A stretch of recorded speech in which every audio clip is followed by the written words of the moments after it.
Okay, bismillahirrahmanirrahim. Assalamualaikum warahmatullahi wabarakatuh. Okay, salam jumpa lagi untuk siri yang pertama lah kalau ikutkan. So ini merupakan siri permulaan untuk sesiapa yang baru nak menggunakan Tinkercad ni lah. Okay, Tinkercad atau Dash ni. So kat sini cara yang paling mudah saya kongsikan dekat sini. So cikgu terus masuk dekat sign in kat sini.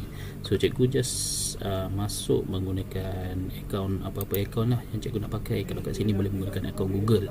So dalam Google ni, bila cikgu klik kat Google ni, cikgu boleh pakai akaun mana-mana akaun yang cikgu nak pakai. Sama ada cikgu nak pakai akaun sendiri, private, ataupun boleh pakai akaun MOE juga. Okay, so kat sini saya pilih akaun saya lah. So cikgu klik dekat akaun tu, so dia akan terus pergi kepada paparan Tinkercad. So dalam ni untuk Tinkercad dia akan menunjukkan ada dua function lah sebenarnya. Yang pertama 3D design, yang kedua bahagian circuit. Okay, so untuk bahagian circuit ni saya akan bertumpu kepada bahagian circuit lah untuk membina letar simulasi Tinkercad. Okay, so cikgu klik dekat circuit ni, cikgu akan nampak kalau yang first login tu kat sini akan kosong lah. Ini menunjukkan yang simulasi-simulasi yang pernah kita hasilkan, dia akan save kat sini. So cikgu klik dekat sini, create new circuit. Okay, so dia akan masuk kepada simulasi Tinkercad lah. So di sini cikgu akan nampak dia punya penggunaan ikon-ikon ni lah. Kat sini cikgu akan nampak rotate, delete, undo, redo. Ni saya jarang sangat pakai. Dan ini adalah untuk wire color, untuk kita tukar wire color. Di sini ada bahagian jenis-jenis wire. Sini untuk coding. Okay, perlu diingatkan kat sini coding ada dalam dua bentuk. Yang pertama iaitu block code, dan satu lagi dalam bentuk text code. Kat sini start simulation, dan di sini item-item yang hendak digunakan. Okay, first kali bila kita nak masukkan microcontroller ke dalam paparan ni, adalah paparan dia, stage yang kita akan pakai lah. So kat sini dekat search ni, cikgu boleh search lah dia punya jenis microcontroller yang ada. So saya suggest kat sini penggunaan Arduino terlebih dahulu untuk basic. So cara dia adalah cikgu tekan pada Arduino ni, dan cikgu drag masuk ke dalam drag tu, maknanya cikgu klik dan jangan lepas ya cikgu. So dalam bentuk macam ni lah, dalam bentuk macam ni. So ini adalah dekat stage dia lah cikgu ya. Ni dah stage dia. So untuk paparan stage Arduino ni, cikgu boleh zoom in dan zoom out. Cara nak zoom in dan zoom out, cikgu just guna scroll sahaja. Okay, scroll in dan scroll out. Cikgu just pusing scroll pada mouse tu lah. Okay, kemudian kalau kita nak rotatekan dia, cikgu boleh pusing this one make sure this one cikgu klik, dan cikgu rotatekan dia menggunakan kat sini lah ikon ni, just rotate.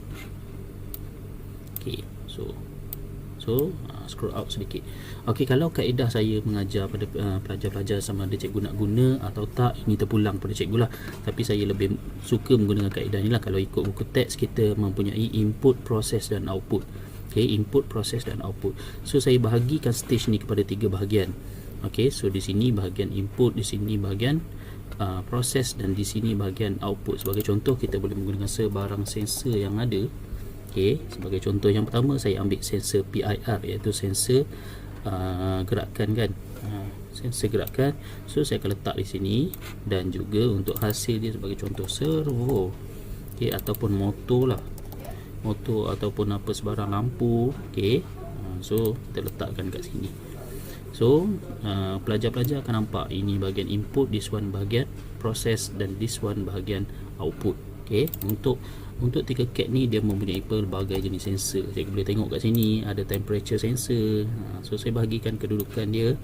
Okay, di bahagian kiri lah, bahagian kiri ni photoresistor sensor. Okay, ni photodiode sensor, this one ambient light sensor, flat sensor, force sensor. So ada pelbagai jenis sensor-sensor yang boleh digunakan di sini. So ini adalah bahagian input ya. Ini bahagian input. Okay, dan untuk bahagian output, kita boleh menggunakan LED banyak lagi lah. Ini new pixel, ada pelbagai jenis servo pun ada. Kita ada servo kat sini. Okay, so ini untuk output lah, dan juga buzzer. Ada banyak lagi sebenarnya, cikgu boleh pakai pelbagai lah yang cikgu nak. Cikgu boleh style saja di sini. So saya suka menggunakan keadaan ini kerana dia lebih nampak dalam keadaan kita punya blok kita yang asal tu kan, input, proses dan output, input, proses dan output. So itu saja yang saya nak kongsi pada hari ini. Sekian, terima kasih, sampai jumpa lagi.